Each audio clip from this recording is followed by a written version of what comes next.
Лев Толстой адам баласы білмейтін үш нәрсе. Елге етікші деген атпен таныс Семен әйел бала шағасымен бір мұжықтың үйін жалға алып тұрады. Етік тігуден тапқан ақша не тамаққа, не киімге жетпейтін. Қыстың қамын жазда ойла деген бар, ал қақаған қыс келе жатыр. Етікші мен әйелі екеуінде ортақ бір ғана тон бартын. Бірақ оның өзі тоз-тозы шығып, жыртылуға айналған. Ал етікшінің ендігі қайғысы қысқа жаңа тон тігіп алу үшін қой терісін сатып алу еді. Күзге қарай отбасының аузынан жырып, азын-аулақ пұл жинаған. Қазір әйелінің сандықшасында қағаз 3 сом және көрші ауылда бір алажа қарыз ақшасы бар еді. Сөйтіп, таңертеңгі астан соң етікші жейдесінің сыртынан әйелінің мақтадан тігілген күртешесін мауыт жемпірін киді. Қағаз 3 сомның қалтасына 4 бүктеп әдемілеп салып, қолына ұзын таяқ алып, көрші ауылдарға қарызын жинамаққа беттеді. Жігіттерден 5 сомымды алсам, оған 3 сомымды қосып, тон шығатындай үлкен тері сатып алып, сол тонды әйеліме кигізсем, сонда қуанып қалар еді. Маған майға піскен бауырсақта пісіріп берер еді, деп ойлады. Етікші өзіне қарыз адамның біреуінің үйіне келіп еді, ол жоқ болып шықты. Екіншісінің үйінде әйел ғана бар екен, бірақ ол күйеуінің жоқтығын сылтауратып, шалым келгесін қарызымды міндетті түрде қайтарамын деп шығарып салды. Ал үшінші біреуі ақшам жоқ деп ансу ішіп, тек 20 тиын ғана беріп жіберді. Амалы жоқ, етікші байғұс теріні қарызға сұрап көріп еді, сатушы көне қоймады. Қарыз күліп келіп жылап кетеді деген сөз бар. Ақшаңды әкел де қалағаныңды таңдап ал. Ертең қарызды өз аяғымызбен іздеп барар жағдай жоқ, деді. Сөйтіп етікші Семеннің сапары сәтті бола қоймады. Тек 20 тиын мен бір кісінің жамап берші деген етігін құшақтап үйіне қайтты. Жол жөнекей көңілін сергітіп алайын деп, ол 20 тиынға арақ алып ішті. Таңертеңгі күн аяз секілдеді, асқазанға арақ түскен соң ба, дала жып-жылы болып көрінді. Бір қолмен шық түскен қамыстарды түртіп, бір қолмен етікті ары-бері бұлғап, өзімен өзі сөйлесіп келеді. Мен, деді өз-өзіне өзі, тонсыз да тоңып келе жатқан жоқпын, маған оның түкке де керегі жоқ. Мен тонсыз да өмір сүре аламын. Міне, мен қандаймын, деп өңсесін тіктеп, кеудесін ұрғылап қойды. Кенет есіне әйелі түсіп, тек әйеліме керек болмаса. Еріксіз ренжиді де екенсің, сенен тігіп бересің, ал ол ақыңды бермейді. Бәрі бірінің аузына бірі түкіріп қойғандай, ақшам жоқ деп. Сенде ақша болмаса мен қайтпекпін. Маған қарағанда сенің баспанаң, қораң, мал-мүлкің бар, ал менде олардың біреуі де жоқ. Осыдан келесіде ақшаны бермесең, басыңды тамағыңмен жұлып алам. Адамды алдап 20 тиын ғана береді. Оған не келеді? Тек ішуге ғана жетеді. Ал маған нан сатып алу үшін 50 тиын керек. Адамды аямайды бұлар. Осылайша өзімен өзі күбірлеп, етікші кішкентай шіркеудің қасына жақындаған еді. Алдынан аңғараңдап бірдеңе көрінген сияқты болды. Бірақ күн қараңғы болған соң анықтап ешнәрсе көре алмады. Мұнда ешқандай тас жоқ секілді еді ғой. Бұл не нәрсе? Мал дейін десем малға ұқсамайды, адам дейін десем аппақ. Оның үстіне мұнда адам не істемек, деп ойлады. Жанына барып еді, анық байқалды. Адам екен, қимылсыз. Не өлі, не тірі екені белгісіз, жалаңаш күйде жатыр. Етікшінің денесі түршігіп, жүрегі тулап қоя берді. Біреулер өлтіріп, киімін сыпырып алып, өзін тастап кеткен ғой. Қой, қасына барсам басым бәлеге қалар. Есім барда елімді табайын деп, сырт айналып кетпек болды. Тез-тез жылдан басып жүрмек болып еді, ішінде бір қызығушылық жібермеді. Жарайды, тағы бір бақылайыншы деп, шіркеудің артына барып сығалап еді, жалаңаш адам көрінбеді. Шіркеуді қайта айналып келесі жағынан қараса, өліге жорған адамы қимылдап жатыр екен. Етікшінің есі шығып кетті. Әйтір ғой, ал енді не істеймін? Барсам ба, әлде кете берсем бе екен? Барсам, бәле болар ма? Қандай адам екенін қайдан білемін? Жақсы адамдар жалаңаш жатпас болар. Егер жақындасам, мойнымды қылқындырып өлтірсе не істемекпін? Бірақ жалаңаш адам маған не істей алмақ? Егер өлтірмек болса, мен де қарап қалмаспын. Ал егер көмектессем, үстіндегі киімімді шешіп беруге тура келеді. Қой, Құдай сақтасын, деп етікші жүрісін жылдамдатып, шіркеуден тез-тез кетіп қалмақшы болды. Бірақ жүрейін десе, кеудесінде жұдырықтай жүрегі әлденеге кінәлі секілді бір күйге түсіп, лүпілдеп қоя берді. Екі аяғы да осы халді сезгендей икемге келмейді. Семен, не істеп тұрсың? Деді ол өзіне. Біреу қиналып өлім аузында жатса, Айналып қашқаның адамдыққа жата ма? Ол да сен секілді пенде ғой. Мүмкін ол тоңып, аш жатқан шығар. Мүмкін көмек керек болар. Егер бүйтіп кетіп бара жатқаныңды сезсе, қайырымсыз екен деп ренжімей ма? Осы ойлардан кейін Семен кейін бұрылып жерде жатқан адамға жай басып жақындады. Жалаңаш жатқан бейтаныстың бет әлпеті көрікті екен, әрі жалпы сұлбасы қағілез секілді. Денесінен ешқандай жарақат ізі білінбейді, суықтан болар, дір-дір етеді. Семен бетіне үңіліп еді, ол басын көтерді, көзін ашты. Көзінің кірпіктері әлсін-әлсін қозғалады, жанары мөлтілдеп, жәудіреп, бұның келгеніне қуанғандай көз ұшқынында бір үміт сәулесі жарқ етті. Мына көрініс Семеннің бүкіл күдігін жойып, аяушылық сезімін тудырып жіберді.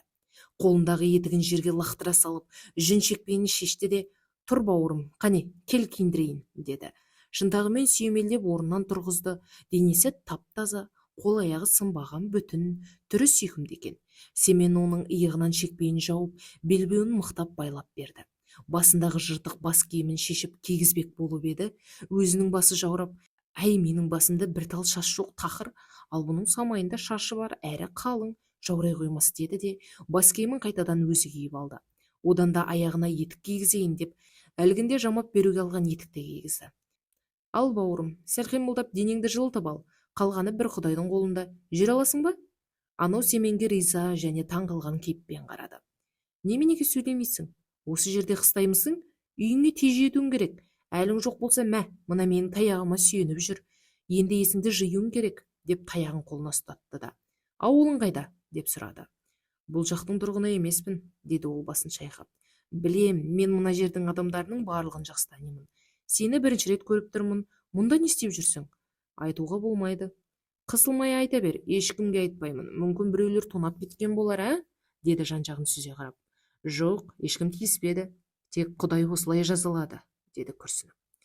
Әрине, бәрі Құдайдың қолында екені анық. Бәлки біреудің қарызын бермей қойған шығарсың, деді сыбырлап. Бейтаныс адам үндемеді. Жарайды, енді қай жақта тұрасың, жеткізіп салайын. Маған бәрібір, деді де ол. Семен таң қалды. Жынды дейін десең, сөзі түзу, бірақ өзі жайлы айтқысы келмейтін несі? Әй, адамның басына не өтпейді, қиналып тұрған шығар, деп ойлады Семен. Олай болса, аздап ес жиғанша менің үйіме жүр, деді етекші алдыға түсіп жол бастады. Әлгі бейтаныс Семеннің көлеңкесі секілді артынан бір елі қалар емес. Жел тұрып, Семеннің жейдесінің астынан үлдеп барады.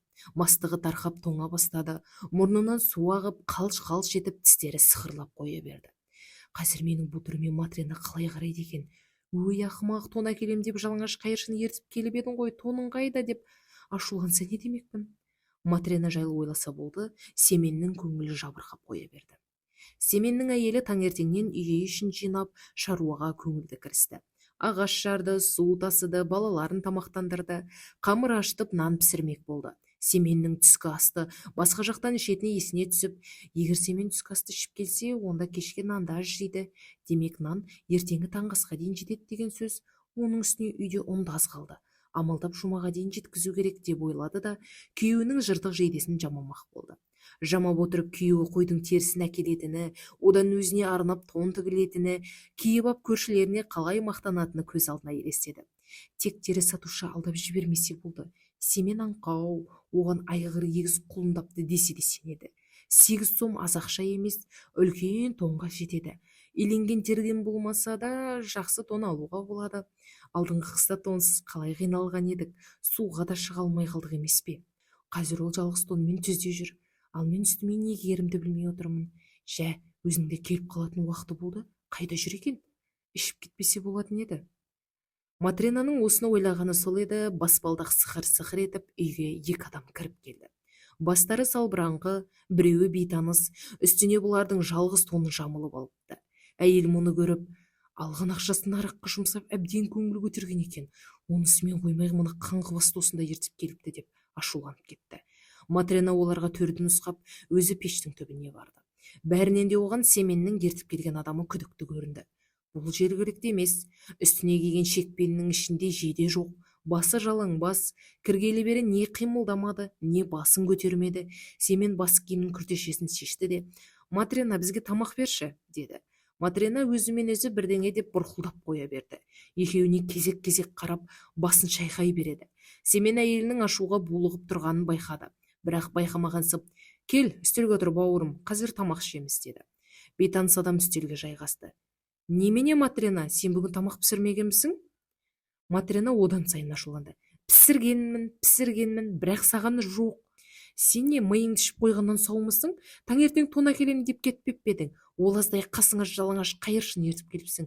Сендер секілді алқаштарға берер тамағым жоқ. Матрена, аузыңды бақ, сен алдымен мұның қандай адам екенін сұрасаңшы. Одан да ақшаны қайда құртқаныңды айт. Семен шекпенінен бір қағазды шығарды да үстелдің үстіне қойды. Міне ақша, ал Трифонов қайтармады, ертең берем дейді. Матрена одан сайын жыныстады. Күні бойы қиялдаған тоны жоқ болды. Оның үстіне соңғы шекпенін біреудің иығына жауып, онысын ертіп келіпті. Мұнымен қоймай тамақ беруім керек. Үстелдің үстіндегі ақшаны тығып қоюға әкетіп бара жатып, менің барлық маскүнемдерді тойдыратын жайым жоқ, деді.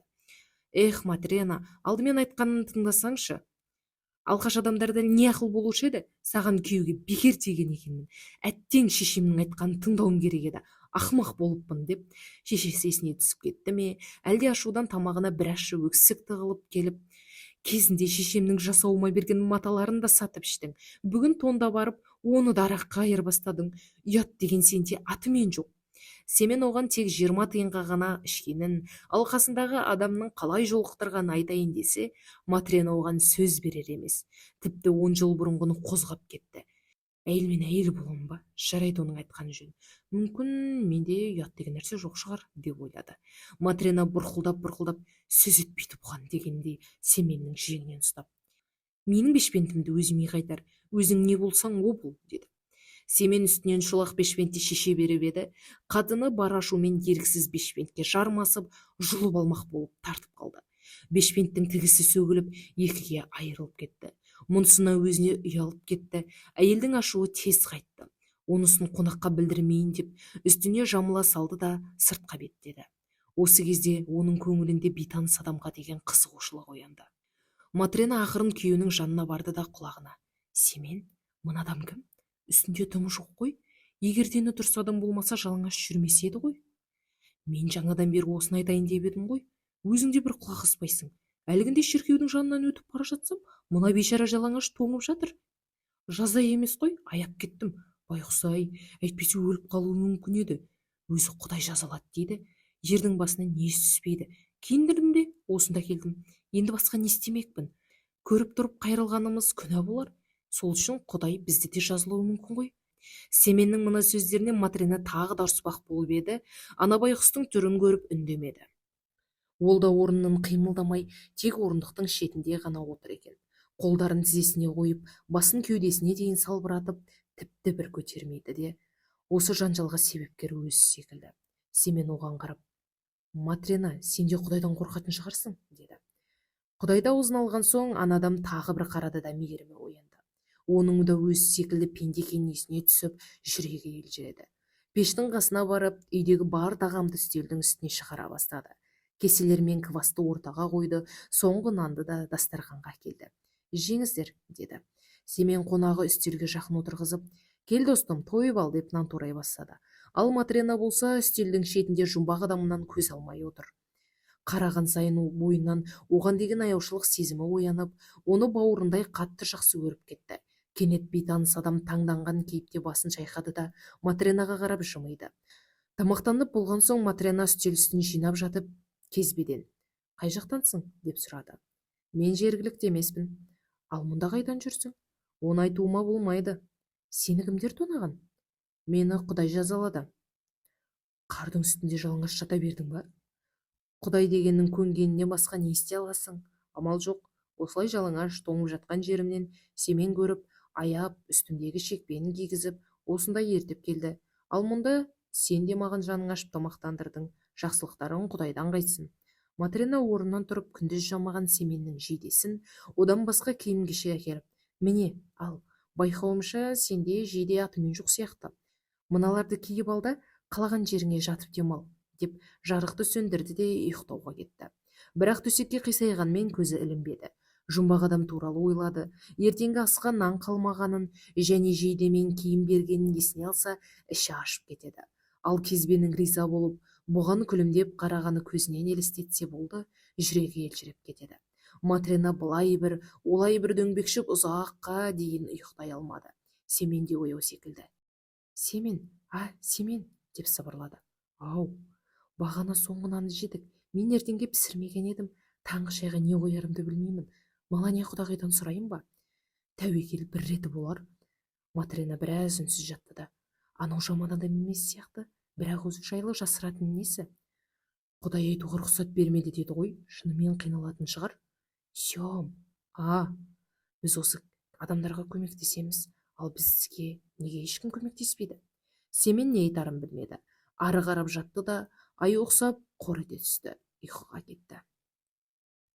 Ертеңінде Семен ерте оянды, балалар ұйықтап жатыр екен. Әйелі көршілерден қарызған нан сұрауға кетіпті. Кешеге ертіп келгені төбеге қарап ойланып отыр, өңі кіріп қалған секілді. Қарныңа тамақ, жалаңаш денеңе киім керек болып отыр ма? Күн көру керек, қолыңнан жұмыс істеу келе ме? Бұрын немен айналысқансың? Деді. Жоқ, менің қолымнан ештеңе келмейді. Қайран қалған Семен. Қалайша? Адам деген бір нәрсемен айналысып күн көру керек қой? Иә, егер адамдар үйретсе, мен де істеймін. Сенің атың кім? Михаил. Ал Михаил, өзің жайлы айтқың келмесе, өзің білесің. Ал бірақ күн көру керек. Бұл өмірдің өзгермес қағидасы. Не жұмыс берсем, соны істейсің. Аштан қалдырмаймын.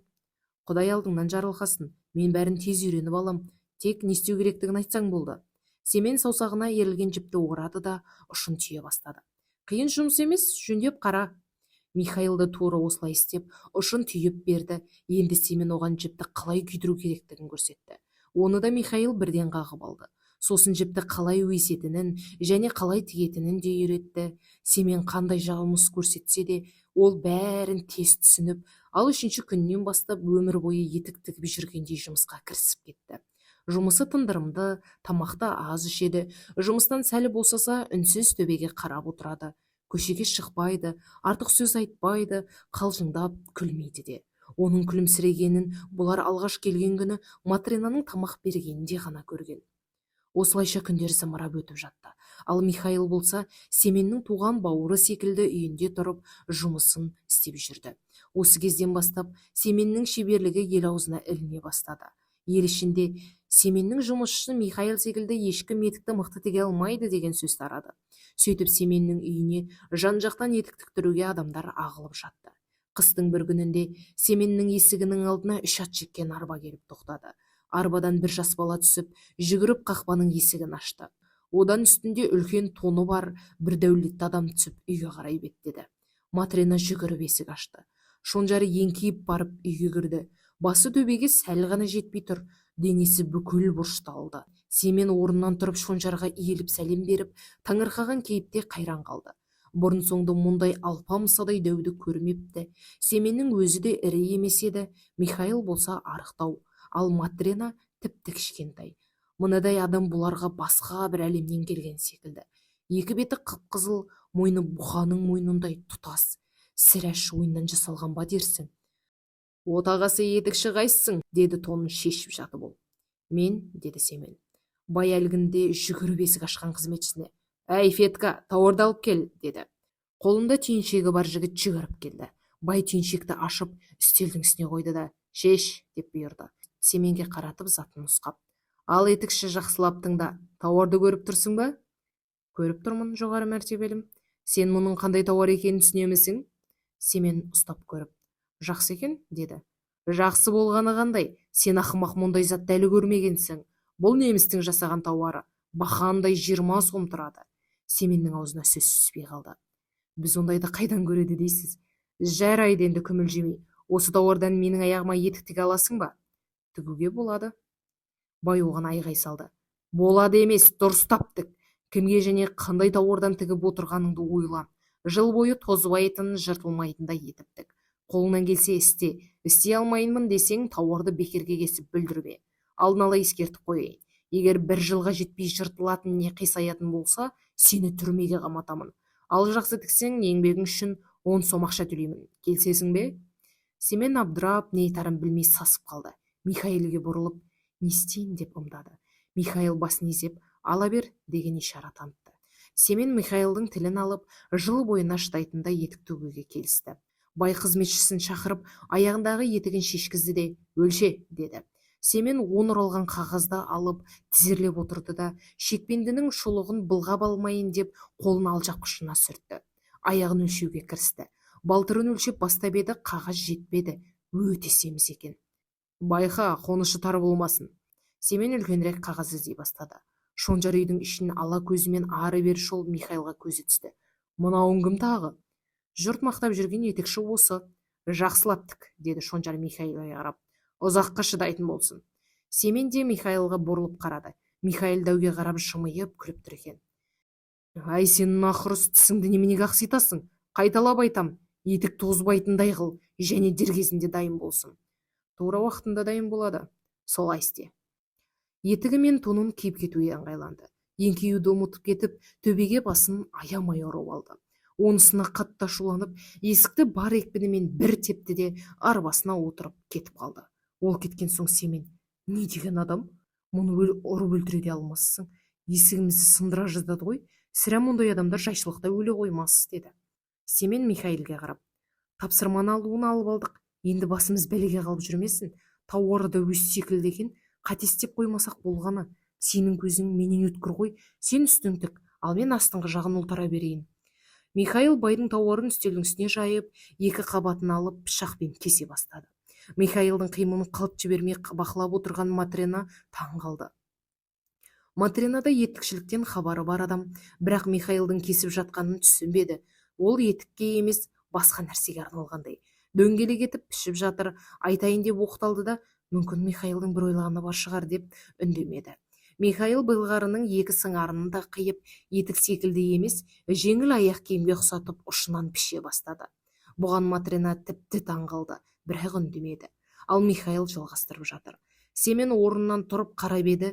Байдың тауарынан Михайл етік емес, қонышы жоқ жалаң аяққа киетін аяқ киім тігіп қойыпты. Семеннің төбе шашы тік тұрды. Бір жыл бойы жұмысынан жаңылмай келе жатқан Михайл қалайша қателесті? Бай болса ұзын етікке тапсырыс беріп еді, ал бұл аяққа іле салатын өкшесі жоқ аяқ киім тігіпті. Тауарды бүлдірген. Енді әлгі байға не демек? Мұндай тауардың табылуы да қиын. Айналайын-ау, саған не көрінді? Мені тірідей өлтірдің ғой. Бай етік тік деп еді, ал сен не істегенсің? Деді Семен жыларман болып.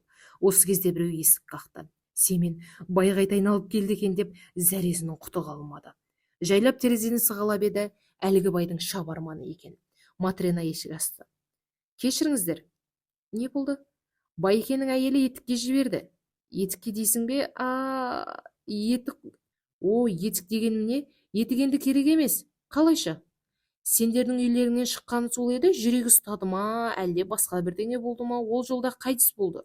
Үйге жеткенде арбаның есігін ашып қарасақ, денесі мұздай болып өліп қалыпты. Әрең дегенде шығардық. Сосын әйелімен сіздерге қайта жіберді. Енді бізге етік емес, өлікке кигізетін жеңіл аяқ киім керек. Тігіп біткенше күтіп алып кел деді. Сол үшін келдім. Михайл үстелдің үстінен тауардың қиындыларын орамға келтіріп жинады.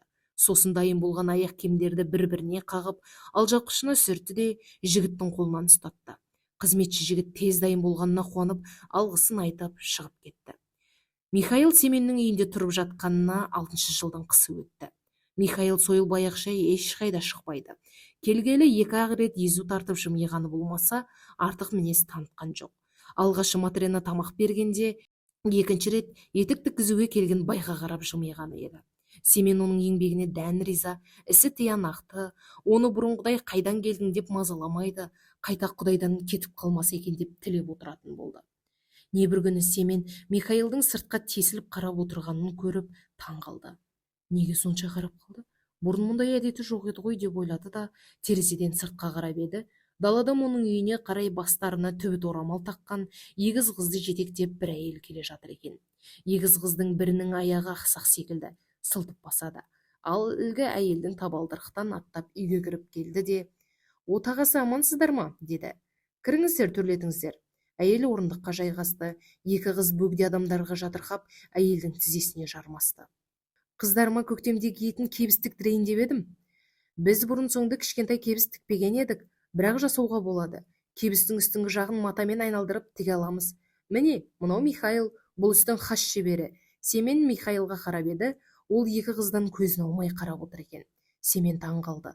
Қыздардың сүйкімді екендері рас, көздері қара, беттері алқызыл, томпиған, киімдері де өздеріне жарасып тұр. Бірақ Михаилдың ескі танысын көргенде қадалып отырғаны қайран қалдырды. Семен әйелмен ары қарай сөйлесіп, қыздардың аяқтарын өлшеуге кірісті. Мына қыздың екі аяғын да өлше. Қисық біткен аяққа біреу, ал түзу аяққа үш кебістік. Екеуінің аяғы бірдей, бұлар егіз, деді. Семен өлшеп біткен соң ақсақ аяқты қызға қарап, бұл қыздың аяғына не болған? Өзі сүйкімді екен, туылғаннан солай ма? Деп сұрады. Жоқ, шешесі басып кеткен. Сонда сен бұлардың шешесі емеспісің? Мен бұлардың шешесі де, жақыны да емеспін, асырап алғанмын. Өгей болсаң да туған шешесінен кем емес екенсің, екеуіне ықыласың ауып тұрғаны көрініп тұр, деді Матрена сөзге араласып. Қалай жақсы көрмеймін, екеуін де өзім емізгенмін, өз баламнан жек көрмедім, менің де осылармен қатар балам болатын, бірақ ол жастайынан шетінеп кетті. Сонда бұлардың шешесі кім? Әйел бар оқиғаны басынан бастап айтып берді. Осыдан 6 жыл бұрын бір аптаның ішінде бұл байқұстар тас жетім қалды деп кім ойлапты? Сейсенбі күні әкелерінен айырылса, 3 күннен соң шешелері көз жұмды. Мен бұлардың әке-шешесімен көрші едім. Тіпті есіктеріміз де қарама-қарсы орналасқан. Әкелері орманда ағаш кесуші болып жұмыс істейтін. Бірде оған үлкен ағаш құлап, бүкіл денесін басып қалып, дәрігерге жете алмай көз жұмды. Көп ұзамай сол аптаның ішінде шешелері де мына егіз қызды босанып жан тапсырды. Ертесінде көрші әйелдің хал жағдайын білуге барсам, соңғы демін алып жатыр екен, өліп бара жатып бір қызының үстіне аунап түсті. Міне, қараңыз, содан мына бейшараның аяғы қисық бітті. Содан ауыл адамдары шақырып, өлікті жуып шайып, табытқа салып жерледік. Ол кезде менің 2 айлық балам болатын. Кішкентай қыздарды сүтпен тамақтандырмаса, өліп қалуы мүмкін еді. Ауыл адамдары маған, Мария, сен әзірге қыздарды баға тұр, кейін не істейтінімізді ойланып көре жатармыз, деді. Мен бірінші мынау сау аяқтыны еміздім, ал мына адам болады деп ойламадым. Кейін нәрестенің қатты қиналғанына жаным ашыды, аяп кеттім. Сосын оны да емізе бастадым. Ол кезде күш-қуатым артық, жас едім. Жеп жүрген тамағым да құнарлы еді ғой, шіркін. Құдай да шаршатпайды, көкірегімді сүтке толтырып қойды. Үшеуін алма-кезек емізіп жүргенімде өзімнің туған 2 жасар ұлымнан айырылдым. Біздің жағдайымыз жақсы. Бір көпестің диірменінде жұмыс істеймін. Айлығымыз жоғары. Тек осы 2 қыздан басқа бала сүймедік. Бірақ кейін осы 2 қозым болмаса, мен қалайша өмір сүрер едім деп ойладым. Өмірімнің шырағы да осылар. Әйел бір қолымен ақсақ қызын құшақтап, көзінің жасын сүртті. Матрена ауыр күрсініп, әке-шешесіз өмір сүресің, ал құдайсыз бір күнде өмір сүре алмайсың деген мақал бекер айтылмаған ғой, деді. Олар өзара әңгімесі болған соң үй иелері қонағын шығарып салды. Семен Михаилға қарап еді, қолын тізесіне қойып жоғары қарап күлімсіреп отыр екен. Семен оның қасына келіп не болғанын сұрады. Михаил орнынан тұрып, алжапқышын белінен шешті де Семен мен Матренаға қарап, кешіріңдер, бүгін мені Құдай кешірді, сендер де кешіріңдер, деді. Үй иелері аң-таң. Михаилдың жүзі нұрланып, керемет бір түрге енді. Семен оған басын иіп, Михаил, байқауымша сен жай адам емессің. Мен сенен артық ұстай алмайтынын секілдімін. Бірақ сен маған бір нәрсе түсіндірші. Неге сен үнемі мұңды жүресің? Мен сені кездестіргеннен бері 3 рет күлгеніңді ғана көрдім. Бүгін міне нұрға бөленіп, жарқырап тұрсың, деді. Мені Құдай жазалаған болатын. Бүгін кешірді, сондықтан нұрға бөлендім. Ал келгелі бір рет 3 рет жымиғаным, күлгенім, Құдайдың 3 ауыз сөзін білуім керек болатын. Мен Құдайдың сөзін түсіндім. Бірінші сөзін әйелің маған тамақ бергенде түсіндім. Ол үшін езу тартып едім. Екінші сөзін шекпенді бай етік тіктіруге келгенде ұқтым. Міне, бүгін егіз қыздарды көргенде Құдайдың 3-ші сөзінің қандай екенін білдім. Содан түйін шешіліп, жарқырап кеттім. Михаил, мен сенің бірде-бір сөзіңді түсінбедім, деді Семен сөзді бөліп. Бәрін басынан баяндайын. Мен періште едім. Бірде жаратушы ием мені бір әйелдің жанын алу үшін жіберді. Тапсырманы алып, құрбандығыма келсем, ол егіз босанып, жағдайы нашарлап жатыр екен. Тіпті сәбилерін бауырына басуға шамасы жоқ. Жаңа туған шақалақтары тырбаңдап жатыр. Әйелім мені көріп бәрін түсінді де жылап, Құдайдың періштесі, күйеуімнің үстіне ағаш құлап, жағында қайтыс болып еді. Әлі топырағы қатқан жоқ. Егер артынан мен кетсем, мына жетім балалапандарымды кімге тастаймын? Бұларды бағатын менің бауырым да, не туысым да жоқ. Менің жанымды алмашы. Болмай қалғанда балаларымды аяғынан тік тұрғызайын. Бұлардан менсіз қайтып өмір сүреді деп жалынды. Менің жаным ашып, бір қызды шешесінің бауырына салып, екіншісін қолына әпердім де қайтадан көкке ұшып кеттім. Құдайға келіп, әйелдің жанын ала алмадым. Жаңа ғана екі шақалақты босанып, күйеуінің қайтыс болғанына 3 күн болыпты. Шешесі маған жылап, жанын алмауды өтінді дедім. Сонда Құдай маған: барда әйелдің жанын ал, сонда 3 сөзді білесің. Бірінші, адамның бойында не бар. Екінші, адамның маңдайына не жазылмаған. Үшіншісі, адамдар несімен тірі. Осы сырды білген кезде қайтадан аспанға ораласың деді. Мен қайтадан жерге түсіп, жаңа босанған әйелдің жанын алдым. Нәрестелер тас жетім қалды. Өлі дене төсектен домалап, бір қыздың аяғын басып қалды. Мен көкке ұшып, әйелдің жанын Құдайға апарып бермек едім. Жел соғып, қанатым сынып кетті. Оның жаны Құдайға жалғыз ұшты да мен жерге құлап түстім. Осылайша мен бір күннің ішінде адамның кейпіне еніп шыға келдім. Құдай адамды барлық жаратылыстан артық етіп жаратты. Сол кезде біз мына топырақтан жаралған құбыжықтың бізден қалайша артық екенін түсінбейтінбіз. Адам кейпіне енген соң қарным ашып тоңа бастадым. Тіпті жанымды қоярға жер таппадым десем де болады. Айналама қарасам, анадай жерден шіркеу көрінді. Жүгіріп соны паналамақшы болдым. Бірақ есігі жабық екен. Ішінде ешкім жоқ. Қатты тоңып бара жатқан соң шіркеуді ықтай тұрайын деп ойладым. Қарным шұрылдап барады. Бұл бірінші рет қарнымның ашуы еді. Бір кезде қолындағы етігі бар, өзімен өзі күбірлеп келе жатқан адамды көрдім. Өзі ішіп алған, көрден жаңа шыққан өлік секілді. Тірі өлік. Мен бұл адам маған көмектесе қоймайды деп ойладым. Өйткені оның ойында тек тон мен нан болған. Ол адам маған үрейлі кейіппен бір қарады да айналып кетті. Менің көңілім одан әрі құлази түсті. Сәлден соң әлгі адамның бері қарай келе жатқанын көрдім. Түрі адам танығысыз, алдында үстінен өлім иісі шығып тұрған еді. Енді Құдайдың сипатын көрдім. Қасыма келіп мені киіндіріп, үйіне әкелді. Есіктен кіре бергенімде алдынан арпылдаған әйелі шықты. Одан да өлген адамның кейпін көрдім. Аузынан өлген рухтың сасық иісі шығып, тұншығып кеттім. Ол мені далаға қуып жібермек болды. Кенет күйеуі оған Құдай жайлы айтып еді. Әйел дереу өзгеріп шыға келді. Ол бізге тамақ беріп жатқанда мен оның түрінен Құдайдың сипатын көрдім. Ойыма жаратқанның адамдардың бойында не бар екенін көресің деген сөзі есіме түсті. Мен сендердің бойларыңнан махаббаттың ұшқынын байқадым. Арада 1 жыл өткен соң үйге етік тіктіруге бір шонжар келді. Майыспайтын, тозбайтын етіп тік, 1 жылға шыдайтындай болсын деп әмір ете бастады. Ал мен бұл кезде оның артынан өзімнің досым өлім періштесінің тұрғанын көрдім. Содан байдың күн батпай өлетінін білдім. Сонда маған мынадай ой келді. Адам 1 жылға қамданады, алайда кешке тағдырының қалай болатынын білмейді. Осымен Құдайдың екінші жұмбағының сыры ашылды. Бүгін мына 2 қызды ертіп әйел келгенде мен қыздарды бірден таныдым. Сонда ойыма шешелерінің қыздар үшін менен өмір тілегені оралды. Әке-шешесіз адам өмір сүре алады, ал Құдайсыз 1 минутта өмір сүре алмайды екен. Мен сол кезде өгей әйелдің бойынан Құдайдың сипатын көрдім. Ол жетім қыздарға сондай зор махаббатпен қарап отыр екен. Осымен Құдайдың жасырған жұмбақтарының түйіні шешіліп, мен періште қалпыма келдім. Бір кезде періштенің денесі жалаңаштанып, толығымен жап-жарық болып, көзге шағылысардай нұрға бөленді. Даусы өзінен емес, аспаннан шығып тұрғандай қатты естілді. Мен барша адамның өзінің ғана қамын ойлаумен емес, махаббатымен мәңгілік тірі екенін түсіндім. Әлгі өзім жанын алған шешенің балаларының өміріне не керек екенін білу бұйырмаған. Байдың өзіне етік немесе өлгенде кетін кебіс керек екенін білу бұйырмаған. Адам кейпінде болған кезімде мен өз еркіммен емес, өтіп бара жатқан адаммен, әйелінің бойындағы мейірім арқылы тірі қалдым. Жетімдер де өгей әйелдің аяушылығы мен махаббатының арқасында тірі қалды. Барлық адамдар тек бойларында махаббат болғаннан кейін ғана мәңгілік жасамақ. Олар сонысымен тірі. Бұрын мен Құдайдың адамдарға өмір беріп, олардың тіршілік етуін қалайтынын білетінмін.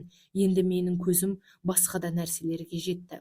Мен Құдайдың адамдармен бірлесіп өмір сүргенін қалайтынын білетін едім, бірақ неге екенін түсінбейтінмін. Олардың араларынан жақындатып тұратын махаббат бар екенін қазір ғана ұқтым. Енді мен адамзаттың өз қамын ойлаумен емес, бір ғана махаббатпен тірі екендігін түсіндім. Кімнің жүрегі мейірім мен махаббатқа толы болса, оның бойында Құдай бар, Құдай сонымен бірге. Өйткені Құдайдың өзі ұлы махаббат. Періште Құдайға мадақ айтқанда үйдің іші сілкініп кеткендей болды. Төбеде орнынан қозғалып кетіп, жерден аспанға дейін отты бағана көтерілді. Семен әйелі балаларымен бірге көздерін жұмып жерге жата қалды. Періштенің арқасына қанат бітіп, аспанға ұшып кетті. Ал Семен есін жиған кезде үйде отбасынан басқа ешкім де болмады. Лев Толстой. Қазақ тіліне аударған Айбек Нәби. Рахмет.